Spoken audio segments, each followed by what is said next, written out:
가지고 성경은 1269쪽입니다. 1269쪽 요에서 1장 한 목소리로 찾으셨으면 같이 봉독합니다. 부두엘의 아들 요엘에게 임한 여호와의 말씀이라.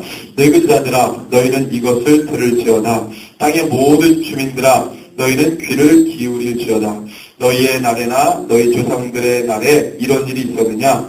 너희는 이 일을 너희 자녀에게 말하고 너희 자녀는 자기 자녀에게 말하고 그 자녀는 후세에 말할 것이니라. 팥주기가 남긴 것을 메뚜기가 먹고 메뚜기가 남긴 것을 느치가 먹고 느치가 남긴 것을 황충이 먹었도다. 취하는 자들아 너희는 깨어 울지어다. 포도주를 마시는 자들아 너희는 울지어다. 이는 단 포도주가 너희 입에서 끊어졌음이니 다른 한 민족이 내 땅에 올라왔음이로다. 그들은 강하고 수가 많으며 그 이빨은 사자의 이빨 같고 그 어금니는 암사자의 어금니 같도다. 그들이 내 포도나무를 멸하며 내 무화과 나무를 긁어 맑게 벗겨서 버리니 그 모든 가지가 하얗게 되었도다. 너희는 처녀가 어렸을 때에 약혼한 남자로 말미암아 굵은 배로 동이고 애곡함 같이 할지어다. 소재와 전제가 여호와의 성전에서 끊어졌고 여호와께 수종들은 제사장은 슬퍼하도다. 밭이 황무하고 토지가 마르니 곡식이 떨어지며 새 포도주가 말랐고 기름이 다하였도다. 농부들아 너희는 부끄러워할지어다. 포도원을 가꾸는 자들아 곡할지어다. 이는 밀과 보리 때문이라. 밭의 수산이 다 없어졌음이로다. 포도나무가 시들었고 무화과 나무가 말랐으며 석류나무와 대추나무와 사과나무와 밭의 모든 나무가 다 시들었으니 이러므로 사람의 즐거움이 말랐도다. 제사장들아 너희는 굵은 배로 동이고 슬피 울지어다. 제단에 수종드는 자들아 너희는 울지어다.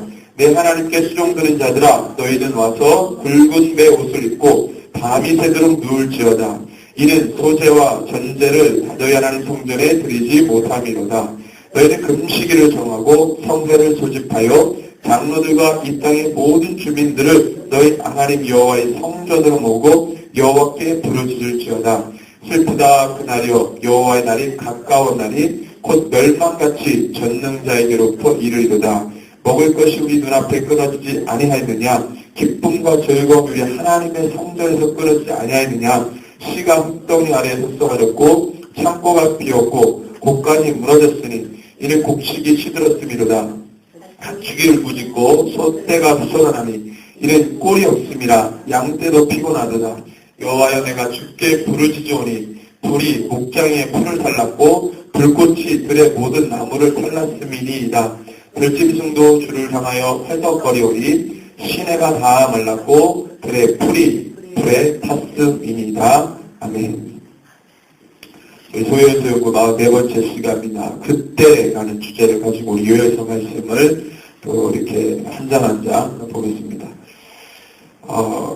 우리가 계속 소예언서 선지서들을 이제 쭉 보는데요. 소예언서 선지자들의 어떤 이 선포의 말씀을 보면은 여러분들도 잘 아시겠지만, 대개 하나님께서 죄를 심판하시고 그 성업의 모든 불의함과 잘못됨을 다 하나님이 이제 해결하시고 그래서 다시 회복하는 그런 어떤 소망과 또 우리의 어떤 이 회개를 촉구하는 그런 메시지들로 이루어져 있습니다.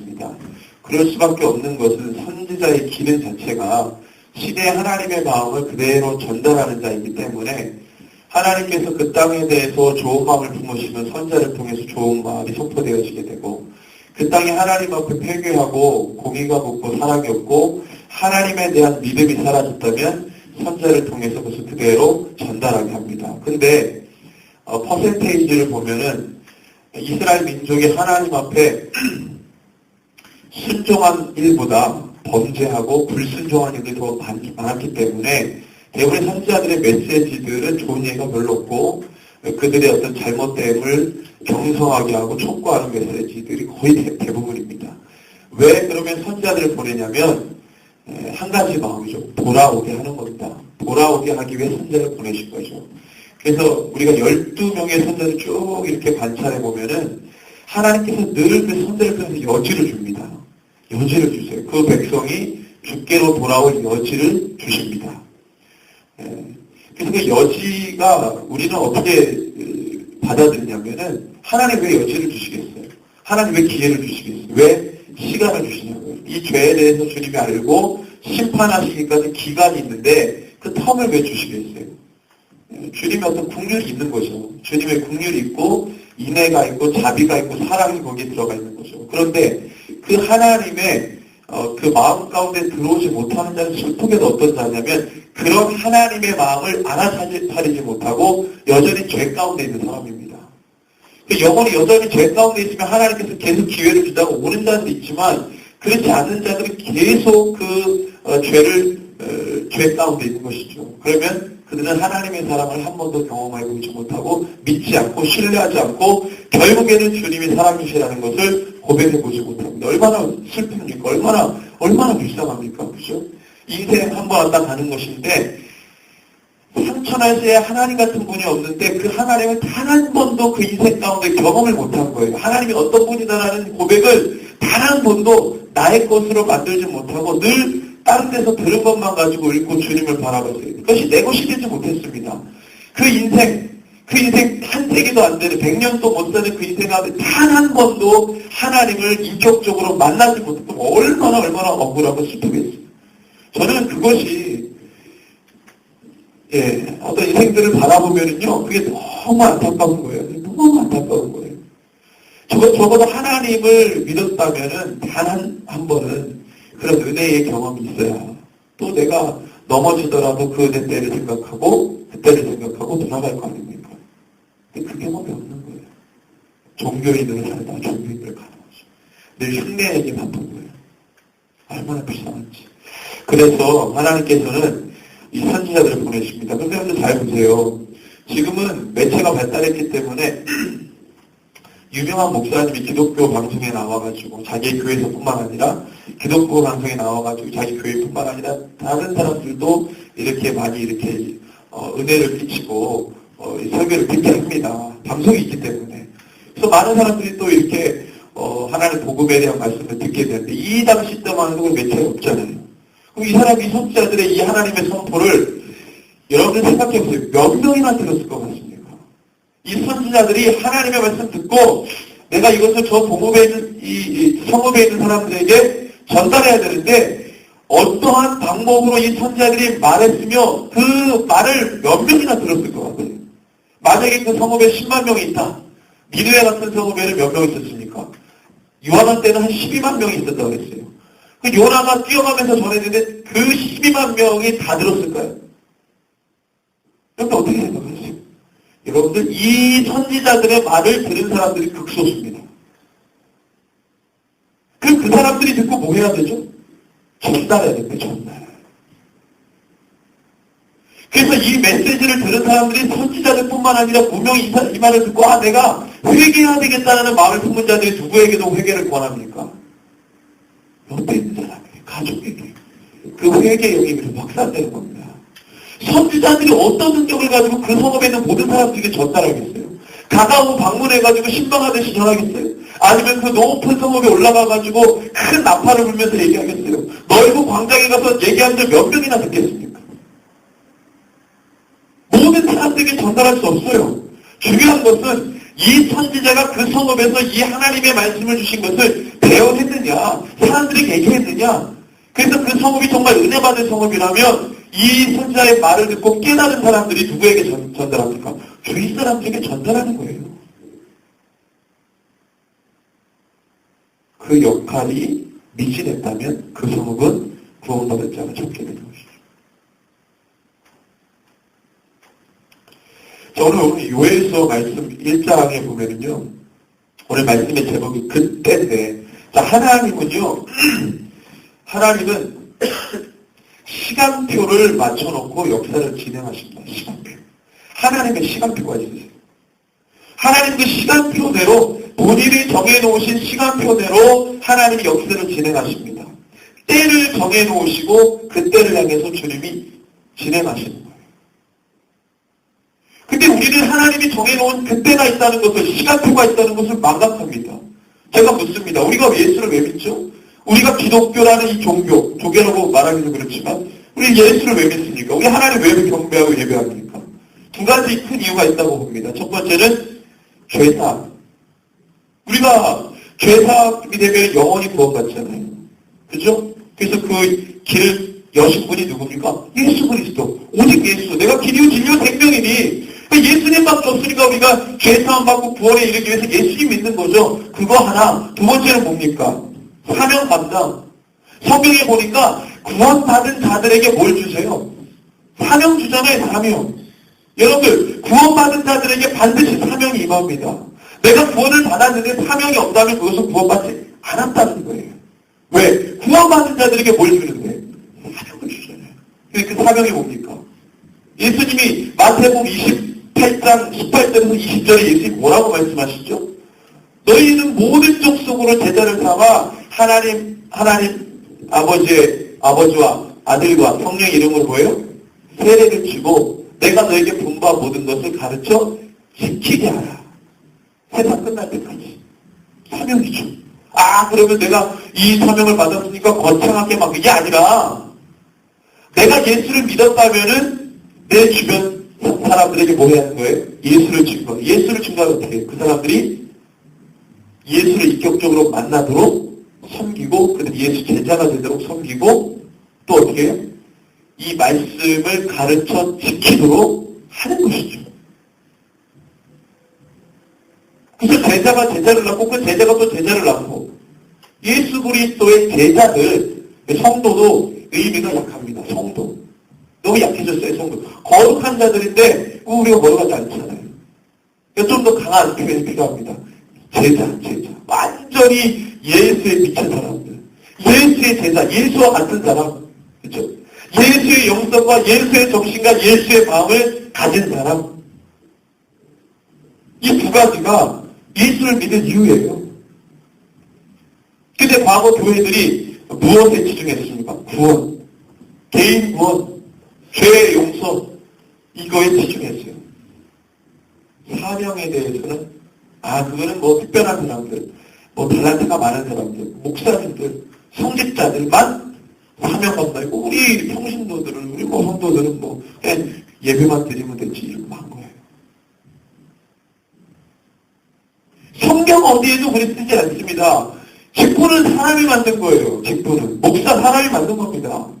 장로 사람이 만든 거예요. 각각 하나님께서 주신 기능대로 섬기는 것이죠. 주 안에서. 하나님께서 주신 사명의 모든 자들이 있다는 겁니다. 이제 그 방향이, 큰 흐름이 똑같은 거죠. 예수를 증거하는 사명이죠. 각기 위치에서 어떻게 전달하느냐가 약간씩 모습이 다를 뿐이지 큰 흐름에서는 복음을 전하고 예수의 사람을 만들어내는 것, 이게 우리의 사명 아니겠어요? 그래서 선교사님들은 해외에서 예수의 제자를 둘러대고 그리스도인들 뭐 국내에서 뭐 직장에서 사업장에서 자기가 저 학교에서 심지어는 10대 아이들이 막 학교에서 예배드리잖아요. 20대 아이들이 대학교에서 막 예배를 드리고 직장 뭐 신회가 있으면 신회가 모여서 예배하고 사업장 있으면 사업장에서 예배하고 복음 전하고 그런 거예요. 그런데 이 사명 감당이라는 것이 사라져버렸어요. 그러니까 하나님의 때라는 것이 별로 와닿지가 않는 거예요. 하나님은 그 때를 맞춰놓고 주님이 이끌어 가시는데 우리 또 성경에 보니까 예수님께서 그 모든 사명 감당함을 자기가 받은 사명 감당함을 누구에게? 교회에게 위임하셨어요. 그 교회는 하나님이 정한 때를 맞춰놓고 같이 하나님과 뭐 하는 거예요? 동행하는 거잖아요. 하나님과 함께. 하나님이 혼자 일하지 않으시고 누구에게 그걸 위임하셨어요? 그 아들에게, 그 아들이 또 교회에게. 그러니까 교회는 당연히 어떤 거에 관심이 있어야 되냐면 하나님의 때, 하나님이 정하신 때. 그 때를 늘 주지하고 집중하고 그때 관심을 가지고 묵상하면서 주님과 함께 보조를 맞춰가면서 착착착착 가야 되는 거죠. 그렇죠? 엇박자로 가면 안 되고 주님이 직진 그러는데 나는 뭐 좌회전 이러면 안 되잖아요. 야 우회전 해야 되는데 나는 뒤로 막 그러면 안 되잖아요. 주님이 가시는 방향 그대로 가야죠. 선지자들이 그 일을 한 겁니다. 다른 일을 한 게 아니에요. 주님이 말씀을 주신 어떤 그 때를 향해서 딱 깃발을 꽂아 놓으시고 이 아들이 그걸 전하라고 했어요. 그 아들이 실패하잖아요. 그를 거스르려고 했던 아들이 누굽니까? 요나 선지자가 그걸 거스르려고 했어요. 니느웨에다가 깃발을 딱 꽂고 40일이면 그 성읍을 내가 망하게 하는데 너는 40일 전에 가가지고 뭐 해라? 그 땅에 복음을 전해라. 깃발을 니느웨에다 딱 꽂으시고 40일 후에라고 하는 그때를 정하시고 그 아들을 보내셔서 그 방해 모양이 나가야 되는데 니느웨가 요나가 어디로 갑니까? 반대로 가잖아요. 하나님을 저항하고 하나님의 뜻을 저항하고 하나님의 뜻을 왜곡시키고 그러면서 여전히 선지자의 어떤 명찰을 달고 있는 거예요. 명찰 떼버려야죠. 명찰 떼야죠. 근데 하나님이 얼마나 긍휼하신가. 물고기 뱃속에 집어넣으시는 그 방법을 하시면서도 그 아들을 사용하시잖아요. 그렇죠? 이게 하나님의 의지예요. 하나님의 일을 이루시고자 하는 의지가 있습니다. 근데 악한 종들은 그 의지마저도 꺾어보려고 해요. 그래서 자기의 논리를 막 이렇게 펴가지고 하나님의 뜻을 거기에 이제 맞추려고 합니다. 우리가 주님께 맞춰야 되는데 주님 나에게 맞춰주세요. 맞춰주세요 하는 거예요. 그런 성경 해석, 그런 말씀 해석이 한국교회의 능력을 잃어버리는 겁니다. 본래는 하나님의 때에 맞춰놓고 우리가 가야 되는데 우리가 원하는 복에다가 하나님의 뜻을 맞춰놔가지고 그걸로만 나가니까 복 안 주면 말고 안 주면 왜 하나님이 왜 안 주냐고 막 그러고 하나님 맞냐고.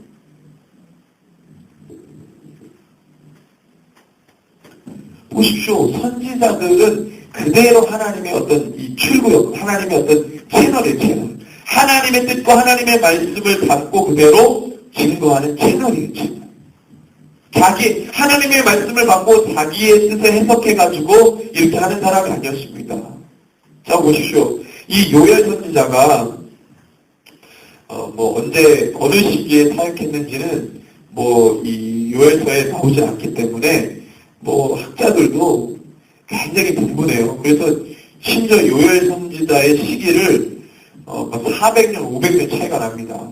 학자들이. 그래서 이 시기에 대해서는 제가 말씀을 드리지 않고 구체적인 분명한 것은 요엘이 어떠한 채널로 쓰였냐면 하나님 심판의 채널로 썼다는 거예요.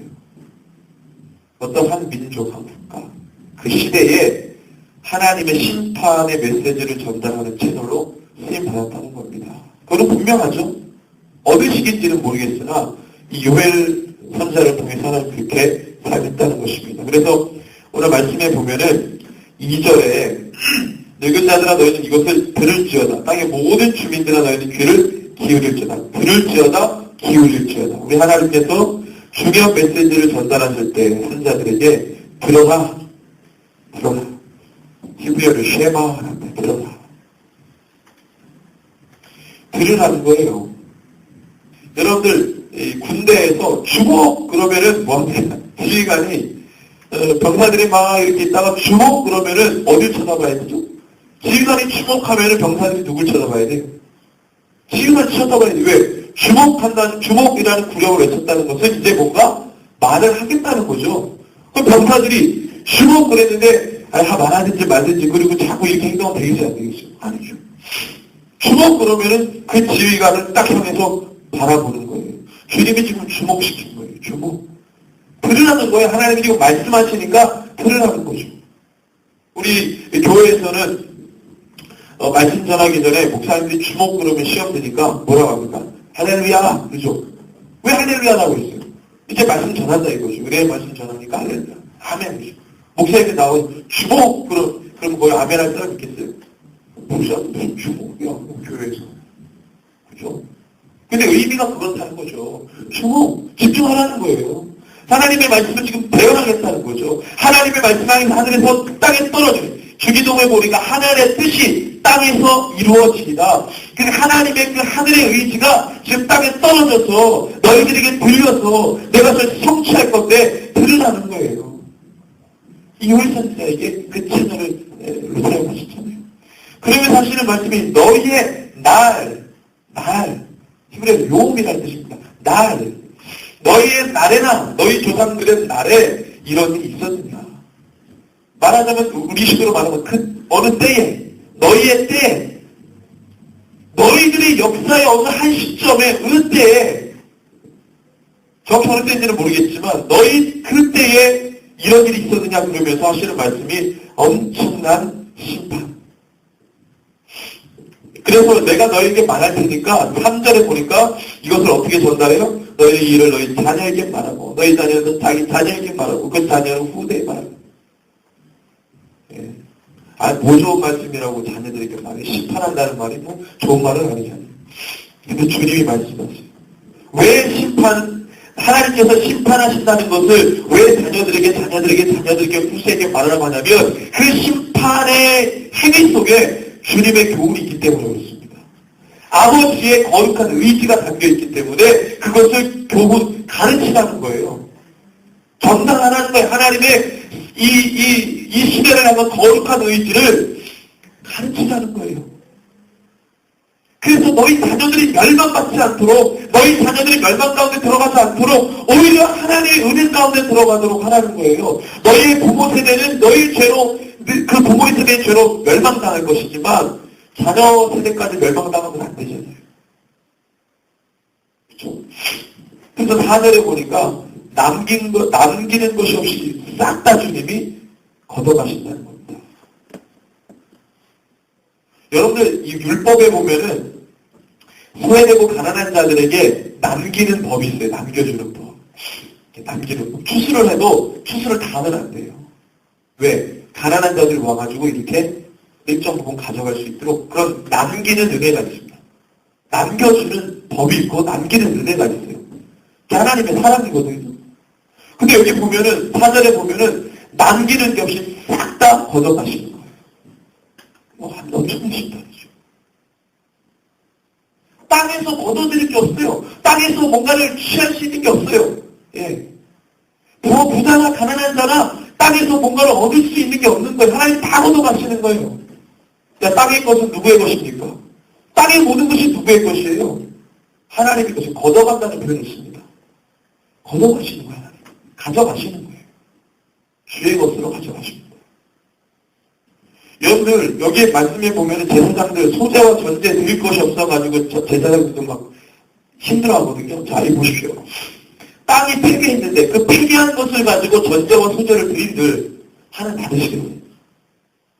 하나님이 땅의 것을 싹 다 가져가시니까 모두 안 되면 예배도 안 돼요. 제사도 못 드립니다. 그러니까 본래 제사를 통해서 하나님 받지 않으시고 그냥 하나님이 주신 걸 그냥 하나님 걷어가 버리시는 거예요. 제사를 안 받으신다는 거예요. 하도 땅이 폐괴해서. 어떠한 종교 행위도 할 수 없는 거예요. 그럼 그때는 어떤 것이 가능합니까? 성전에 들어가서 제사를 하고 성전에 들어가서 전제, 번제, 소제 뭐 이런 것을 드릴 수 있는 게 아니라 빈들에서 아무것도 없는 땅에서 이제 정말로 하나님의 은혜를 간구하는 사람들이 진짜 예배를 드리기 시작합니다. 진짜 예배를 드리기 시작해요. 마음 없이 드린 것들을 이제 종교행위, 외식이라고 하죠. 하나님에 대한 국민의 마음 없이, 하나님에 대한 인격적인 어떤 이 교통의 마음 없이 그냥 어떤 외식적으로 의식적으로 드리는 것들에 대해서 하나님께서는 받지 않으시잖아요. 그러니까 그런 요소들을 다 빼버리는 거예요. 소재와 전제와 번제를 드릴 수 없도록 만들어놨어요. 그러니까 이제는 어떤 예배가 드립니까? 외형적인 예배를 드릴 수가 없고 이제는 어떻게 해요? 마음으로 주님 앞에 나아가는 자들이 생기기 시작하는 거예요. 진짜로. 은혜를 구하는 자들은요. 보이는 예배도 잘 드리겠지만 그것이 없어진다고 해도 예배는 가능합니다. 하나님의 은혜를 늘 구하는 자들. 왜? 그들은 마음의 예배까지 늘 드렸기 때문에. 그런데 마음의 예배 없이 늘 형식적으로 드린 자들은요. 이 형식이 없어져 버리면 하나님 예배를 드리지 않게 돼요. 거기에 집중했었기 때문에. 그래서 하나님이 하나님 앞에 신실하게 오는 자들을 그런 식으로 분리시킵니다. 솎아내는 거예요. 그래서 이런 심판의 때가 오면 정말로 하나님을 찾고 찾았던 자들이 누구인지가 드러나게 됩니다. 그런 것이 없었음에도 불구하고 주님을 국률이 찾고 주님을 막 외치고 주님을 부르짖는 자들이 드러나게 돼요. 그전에는 심판하기 전에는 누가 진짜 하나님의 사람인지 알 수가 없어요. 근데 이런 상황이 드러나면, 여러분들 예를 들면은, 북한의 지하교회가 있잖아요.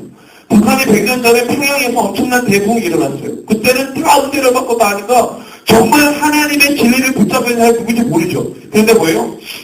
거기에 공산주의 체제가 들어오면서 예수 믿는 것이 불가능하게 됐죠. 그럼 어떻게 됩니까? 예수를 드리는 예배 행위가 이제는 끝쳐졌으니까 예배를 드리면 돼야 안 돼요? 드릴 수 있어요? 없어요? 없죠. 그런데도 불구하고 예배를 드리는 자들이 생겨난다. 그럼 하나님 뭐예요? 그들이 예배를 받으시는 하나님 상황을 그렇게 만들어놔요. 우리 한국도 어떻게 될지 모릅니다. 자유함으로 자유를 줘가지고 너무 자유를 주니까 민주주의 너무 민주주의가 되다 보니까 완전히 방종으로 마음대로. 그러면서도 민주주의가 안 된다고 막 하잖아요. 뭐 말도 안 되죠. 우리나라처럼 민주주의 이렇게 여러분들 어떤 분이 미국에 사는 한인분이 세월호 사건 무슨 뭐 한국의 정치 뭐 이런 거 막 바라보면서 미국과 한국의 다른 점을 쭉 써놨더라고요. 제가 보면서 한 가지 공감했던 게 뭐냐면 미국 같은 경우는 공권력이 엄청 강합니다. 미국은 경찰, 이 공권력이 엄청 강해져가지고요. 경찰을 굉장히 무서워해요. 미국 사람들이. 이 검은 옷 입고 다니거든요. 우리 이제 푸른색 옷이잖아요. 우리나라는 경찰 우습게 하죠.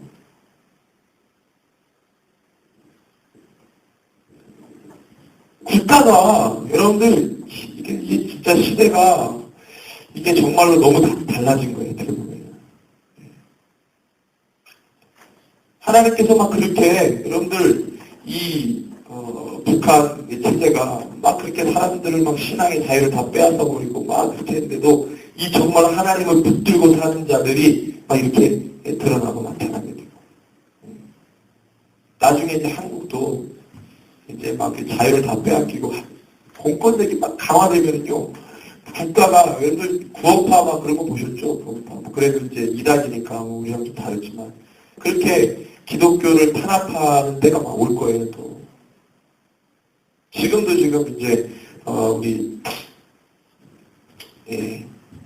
그런 것들 있죠. 목사님들 이제 종교 통합 이런 거 신천지가 요즘에 그 운동을 바꿨어요. 신천지가 운동을 원래 2013년도까지가 신천년도 14만 4천 명 부르짖었다. 그게 이제 끝나는 해거든요. 근데 2013년도에 예수님 그게 안 됐잖아요. 이루어지지 않았잖아요. 그래서 이만희가 어떻게 했냐면 2014년도 1월 달부터 다시 무슨 이 목표를 줬어요. 그러니까 신천지 사람들이 혼란스러워하다가 이제 끝나야 되는데, 그 다음에 총 들어가야 되는데, 휴거해서 가야 되는데, 2013년도까지가 휴거 올라갈까? 안 올라갔잖아요. 요새 땅에 있잖아요.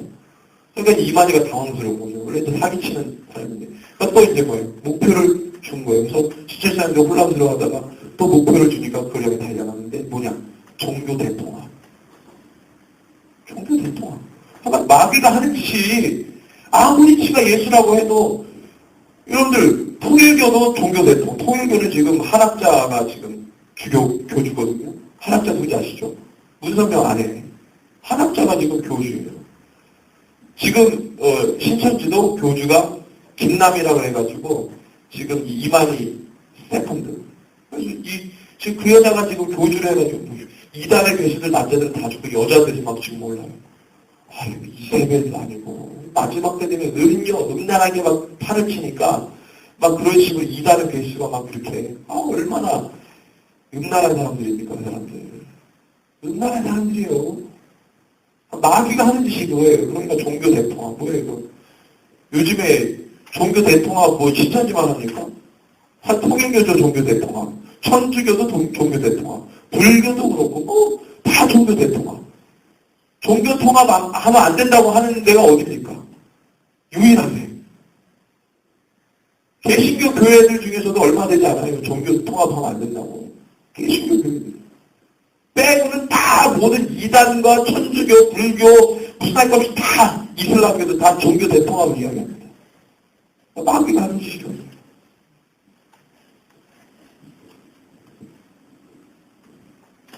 이런 시대에 우리가 살아갑니다. 믿음을 정말 이 시대 하나님께서 정말 믿음 있는 사람들을 찾아내시는데 이런 분위기 속에서 정말로 순수하게 주님 붙드는 사람들이 나오게. 종교 대통합. 예수 믿으면서 그거 괜찮아 하고 따라가는 사람은 뭐예요? 예수의 사람이 아니었던 거예요. 교회 안에. 천주교 그거 괜찮은 거 아니야? 막 평화도 얘기하고 뭐 좋은 거 아니야? 그럼 따라가는 사람은 예수의 사람이 아니었다니까요. 하나님이 이런 일을 통해서 쏟아내는 거예요. 진리에 선 사람, 그렇지 않은 사람. 뚜껑 열어보니까 진리에 선 사람이 아니었어.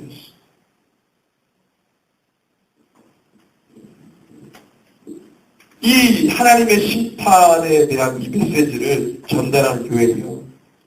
하나님의 말씀을 그대로 전달하는 거예요. 그래서 이 문제는 뭐냐면 자, 우리가 이 하나님의 뜻을 바라볼 때, 하나님의 이 이끌어 가시는 뜻을 바라볼 때 우리의 날이 어느 때까지 지속되겠느냐라고 하는 신앙의 질문을 합니다. 그냥 녹놓고 사는 종교인들은요, 우리의 날이 영원한 것 같아요.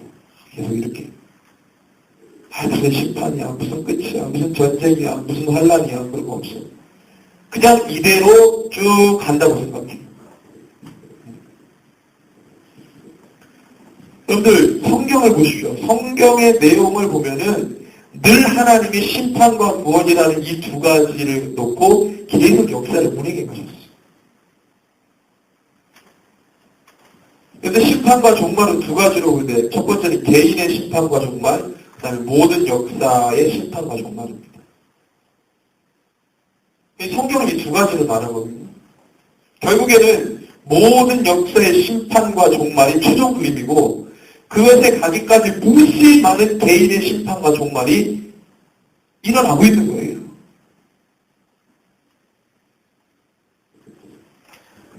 근데 이런 의식이 없죠. 하나님이 개인의 삶을 심판하시고 개인의 삶의 종말이 이거에 대한 의식이 없어요. 그러니까 당연히 전체 그림의 모든 역사를 심판하시고 종말이 온다는 이 그림이 없는 거예요. 그러니까 그냥 되는 대로 살고 그냥 예배만 드리고 하나님의 말씀 붙들지 못하고 하나님의 말씀 붙든다는 것은 하나님의 이 말씀 안에 담겨진 하나님의 뜻을 내가 붙들고 내 생각과 하나님의 뜻을 하나로 해가지고 하나님의 뜻에 복종して나간다는 거 아닙니까? 그럼 주님의 뜻이 뭐겠어요? 여러분들 우리의 뜻 말고 내 인생을 드러내놓고 내가 내 인생을 어떻게 바라보냐 이 뜻 아니고 하나님이 나의 삶을 어떻게 보시느냐가 주님의 뜻입니다. 내가 그 뜻을 붙잡고 나가는 거예요. 자꾸 내 뜻, 내 인생을 내가 바라보는 그 뜻을 얘기합니까? 그 하나님하고 상관없어요. 적어도 하나님의 뜻하고 한 60%, 70%는 맞아야죠. 좀 부족하다 하더라도. 100%인 사람은 없을 거 아니에요. 적어도 50%는 넘어야죠. 그렇죠? 그게 바로 우리의 뜻을 주님께 맞추고 해서 주님과 함께 나가는 것 아닙니까? 하나님 성경 보니까 모든 역사를 하나님께서 최종 심판하시고 구원하시고 종말이 오는데 그게 마지막 그림이라면 그것이 되기까지 무수히 많은 개인의 심판과 구원과 이 끝 종말. 그죠? 그게 있겠구나. 그건 하루하루가 어떻습니까? 하루하루가 죄와의 피말리는 싸움이 있을 거 아니에요. 하루하루가 주님의 말씀으로 내가 성결하고 거룩한 싸움이 있을 거 아니에요. 하루하루가 주님의 말씀을 붙들고 나아가려는 의지가 있을 거 아니에요. 하루하루 주님의 뜻을 내 삶 가운데 맞추려고 하는 적어도 이런 몽골이 있을 거 아니냐고요. 이 그림이 없으니까 말씀을 붙들지 않습니다. 이 그림이 없으니까 주님 말씀 순종하지 않습니다. 그냥 종교인으로 살아가는 거예요. 이 그림이 없으니까. 그래서 아무리 하나님께서 요엘 선지자에게 아무리 하나님께서 선지자에게 말씀을 줘도요. 사람들의 마음이 이제는 지금 시대는 더하죠. 뭐 이렇게 전한다고 해서 사람들이 그 하나님 말씀 붙들고 엉엉 울면서 살겠어요? 살기가 바쁜데. 사람들의 마음이 다 풀어졌어요. 사람들의 마음이 예전 같지가 않습니다. 권사님 아시잖아요. 지금 사람들의 믿음의 삶과 권사님 때 한참 믿음의 삶 살 때하고 지금 막 천지 차이잖아요. 그렇잖아요. 저희 어머님도 아기를 들쳐업고 막 기도를 다니셨다니까요. 기도하러. 저도 어렸을 때 막 수요 예배, 금요 기도에 막 따라가는 기억이 나요. 조금씩.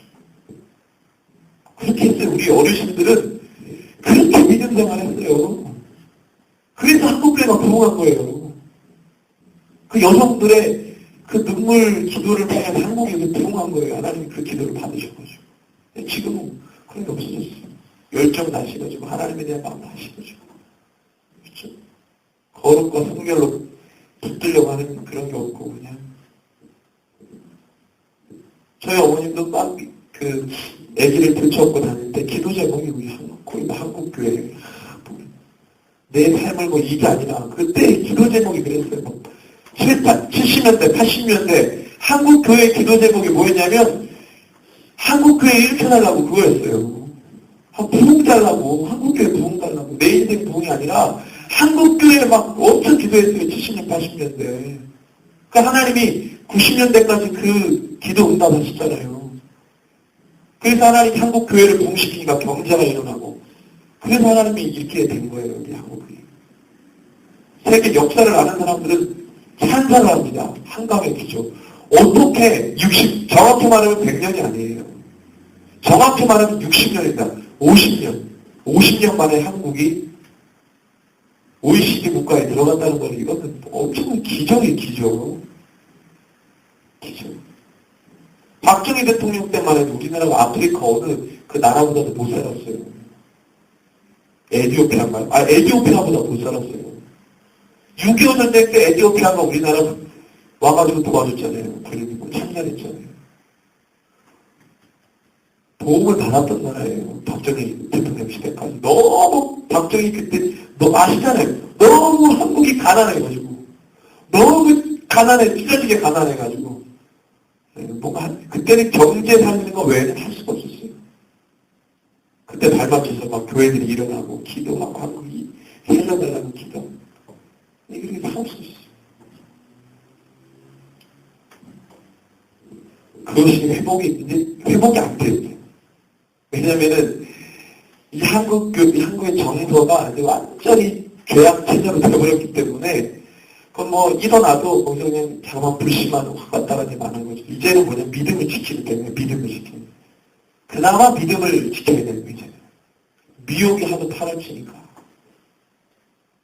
그래서 여러분들 보시면은 이제 다른 거는 하나님의 메시지, 막 심판의 메시지인데 요엘이 14절에 하나님께 이런 말씀을 하십니다. 너희는 금식일을 정하고 성회를 소집하여 장로들과 이 땅에 모든 주민들을 너희 하나님 여호와의 성전을 보고 여호와께 부르십니다.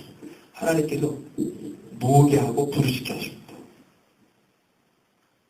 그래서 뭐라고 요엘이 기도하냐면 19절에 되십시오. 여호와의 내가 주께 부르짖으오니 부르짖으라고 했더니 요엘이 부르짖습니다. 여호와의 내가 주께 부르짖으오니 불이 목장의 불을 살랐고 불꽃이 들의 모든 나무를 살랐음이니이다. 들짐승도 주를 향하여 헐떡거리니 시내가 나물라고 해 불이 불에 탔음이니이다. 심판을 보면서 요엘이 하나님께 부르짖습니다. 심판을 멈추는 기도가 아니에요. 심판을 멈추는 기도면 이게 나오지 말아요. 근데 심판을 멈추는 기도가 아니라 우리의 믿음을 지키는 기도입니다. 하나님을 향한 믿음을 지키는 기도. 두려워하지 않고 담대하게 그 모든 것들을 감당하고 쫓고 나가는 그 믿음이에요. 그래서 기도는 환난을 피하게 해주십시오. 환난이 오지 않게 해주십시오가 아니고 환난이 와도 믿음 떨어지지 않게 기도하는 겁니다. 환난은 와야 내가 믿음이 강해지지. 자꾸 환난 피해가게 해주세요. 고난이 피해가게 해주세요. 그러면 안 돼요. 내가 필요한 하나님의 환난과 공부함을 주십니다. 그럼 무슨 기도냐면 그때 믿음 떨어지지 않게 기도하는 거예요.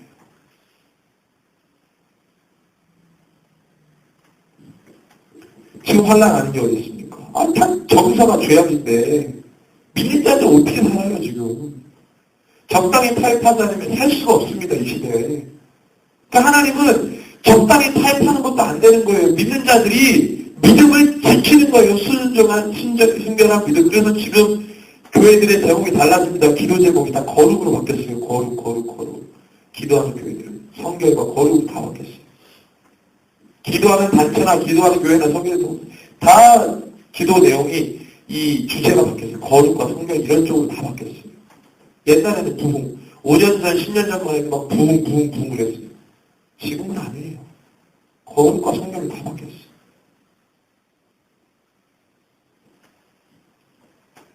그래서 우리의 신앙이 하나님이 정한 때가 있다는 것을 믿고 그 때와 함께 달려나가는 것이 지금 이 신앙 하나님이 요청하는 신앙입니다. 그럼 우리가 받아내야 되겠어요. 세월랑 내월 영원토록 가는 게 아닙니다. 하나님이 정한 때가 있어요. 그때 여호와의 날 15절에 보니까 슬프다 그날에 여호와의 날이 가까운 날이 곧 멸망같이 젖는 자에게로부터 이르도다. 심판이 주님께로부터 나온다 이 말입니다. 여호와의 날에 여러분들 그러면은 심판의 때가 오면은 여러분들이 그죠? 숙제검사하는데 심판의 날이죠? 숙제검사하는 날이 심판의 날이잖아요. 우리 학생들에게. 그때 심판의 때 담대한 애들은 누구예요? 숙제를 한 애들. 두려워 떠는 아이들은 누구예요? 안 한 애들. 여러분들 숙제를 안 해가지고 그 마지막 때에 두려워 떠시겠어요? 아니면 숙제를 잘 해가지고 담대한 믿음이 되시겠어요? 교회는 그때가 되면 담대. 왜? 늘 준비했으니까. 늘 깨어 기도했으니까. 아는 사람들이야 두려워 떨고 막 무섭고 막 이러지. 믿는 자들 막 주님께서 주신 말씀 날마다 붙잡고 준비하고 그랬는데 그날이 우리는 담대하죠. 그래서 당연히 심판이 와야 되는 거고 숙제검사 당연히 해야죠. 숙제를 열심히 했는데 숙제검사 저희 선생님이 딱 빼고 하나님이라고 그럴 거예요. 선생님이 딱 빼놓고 가면 얼마나 억울해요. 열심히 준비하면 억울하잖아요. 안 한 애들은 좋고 이건 공의가 굳는다는 겁니다. 공의가 굽어지는 거예요. 우리 하나님 공의 정이신데 우리 하나님 절대 뛰어넘지 않으십니다. 숙제 딱 내주시고 내한테 까먹었다. 너 숙제검사 해야 되는데 못했다. 이런 게 아니라 우리 하나님은 철저하게 숙제검사를 하시는 거예요. 안 한 애들은 그냥 막 혼나는 거예요. 한 애들은 잘했어요. 별 5개 주고. 그거예요. 왜 우리가 두려웠습니까? 심판의 날. 아니에요. 우리 그때가 기쁜 날이에요. 나팔을 부는 때입니다. 여러분들 이제 믿음을 지켜야 되는 거예요. 하나님이 정한 때를 향해서 계속 질주하고 달려가야 돼요. 날마다 말씀 가지고 준비하고. 그게 우리가 사는 길입니다. 여러분들 베리치 10월 달에 시행하는 때 도서 상담벽지 이 보건소에서 실시합니다. 국가가 1,500명 1,500명 어떤 환자냐면 치매 환자 1,500명을 선발해가지고 먼저 베리치를 실시합니다. 우리나라. 그러면 만약에 저희 가족 중에 치매 환자가 있어가지고 베리치판 우리 어떤 목사님이 이 가슴에다 다는 거 저하고 손목에다가 띠 두르는 거를 만들었어요. 거기 보면 뭐라고 써있냐면 나는 그리스도인입니다. 나는 RFID 칩의 어떤 칩도 몸에 이식하지 않습니다. 나는 그리스도인입니다. 그걸 만들었어요. 그래서 그 교회들에게 다 나눠줬고요. 팔찌하고 이거 파는 거. 만약에 치매가 와가지고 알츠하이머 와가지고 하면은 병원 가서 이걸 보는 거죠. 안 하는 거예요. 혹시 그렇게 준비하는 교회도 있어요. 지금 이게 여러분들 받으면 이건 지옥이에요. 받으면. 그래서 지금 1,500명 치매 환자 선별해가지고 시행하고 그 다음에 보건소에서 먼저 하고 내년 1월부터 스마트 병원 5개 이렇게 실시해서 쭉 합니다. 이제 원격 화상으로 해가지고 이제 진료를 하지만 그게 이제 지나면 이제 바로 시행하는 거죠. 동물들은 이미 했잖아요. 개나 소도 했대요, 소도. 농가에. 강릉 우리 딸 거 보니까는 개 여도를 했어요. 예. 그거 안 하면은 벌금 물어요. 예. 벌금 물고 잊어먹어도 이거는 아무개지 개라는 게. 다 나와요. 예. 부산 아파트에서 오고. 예. 지금 우리나라가 지금 성폭력 당하는데도 이게 모르는 거예요. 아니 무슨 요한계시록에 666표를 했는데 괴물 이렇게 뿔 달리고 나와가지고 야 이거 받으면 좀 그런 식으로 합니까 지금 시대가 어느 시대인데 이런 식으로 하는 거예요. 다 받게 만들어요. 어떻게 해서든지 받게 만들어서 다 지역자식 만드는 거예요. 시대가 무슨 허술합니까? 이렇게 허술하게 합니까? 그래서 미혹이라는 것은 미혹. 그래서 미혹이에요. 마지막 때가 오기 전에 배도한 일이 있겠다. 배도 일어났잖아요. 한국 배도 일어났습니다. 미혹이 판을 치니까 배도는 그냥 일어나는 거예요. 자유주의 신학으로 미혹받으니까 그냥 미혹되잖아요. 배도하잖아요. 나는 진리요 생명이니 나로 말미암지 않고는 아버지께로 오자라고 분명히 예수님 말씀하셨어요. 내가 예수만이. 근데 지금 모든 종교에 구원이 있다는 것을 버젓이 다 이렇게 나와 있는데 거기다가 목사들이 사인하고 거기 운동에 같이 한다는 거는 말이 안 돼요. 페리치. WCC와 이 종교통합 페리치. 이거는 여러분들 이제는 그거하고 싸우네요, 지금. 우리의 믿음이 지금 하루하루 다르게 우리의 믿음을 요구하고 있습니다. 하루하루 다르게 죄악이 섞음섞음 다가오니까 하루하루가 우리의 믿음을 요구하고 있어요, 지금 하나님이. 이거 하셔야 돼요. 애들 장난이 아닙니다. 이게 성경이 하나님 애들 장난하듯 준 게 아니잖아요. 생명 걸고 이 말씀을 지켜낸다는 게 있습니다. 지금은 이제 우리 말씀 생명 걸고 지키고 믿음을 지키는 때예요. 저 여러분들이 이 주님의 때 깃발을 딱 꼽으시고 주님과 늘 소통과 교통하시고 교감하시고 마지막 때를 준비하는 저 여러분들에게 주님의 이름으로 축원합니다. 예, 뭐 이런 얘기 한다고 해서 뭐 이렇게 금방 뭐가 이렇게 막 떨어지고 올 것처럼 이렇게 조정하는 게 아니라 그게 내일이라 할지라도 10년을 할지라도 믿음은 날마다 지켜야 되는 거 맞죠? 그죠? 주님이 20년에 온다고 해서 오늘 어설프게 살면 안 되잖아요. 오늘 어설프게 살면 20년에 오더라도 그 오늘 어설프게 산 것을 하나님이 다 개선하고 점검하세요. 그렇게 생각하시면 안 돼요. 이단들은 막 내일 몇 시 온다고 막 해가지고 하지만 우리는 그건 아니지만 늘 준비하는 게 성경적으로 준비하라고 했잖아요. 깨어있으라. 오늘 깨어있으라. 그래서 제가 여러분들을 촉구합니다. 그렇게 그 신앙 가지고 나가는 거예요. 그러다 보면은 말씀에 기록된 대로 그 표적대로 사인대로 주님이 행하시는 모습을 볼 겁니다. 담대하시길 바랍니다. 기도하겠습니다. 좋으신 하나님 아버지, 우리 함께 기도할 텐데 하나님 아버지 우리가 이 말씀하실 때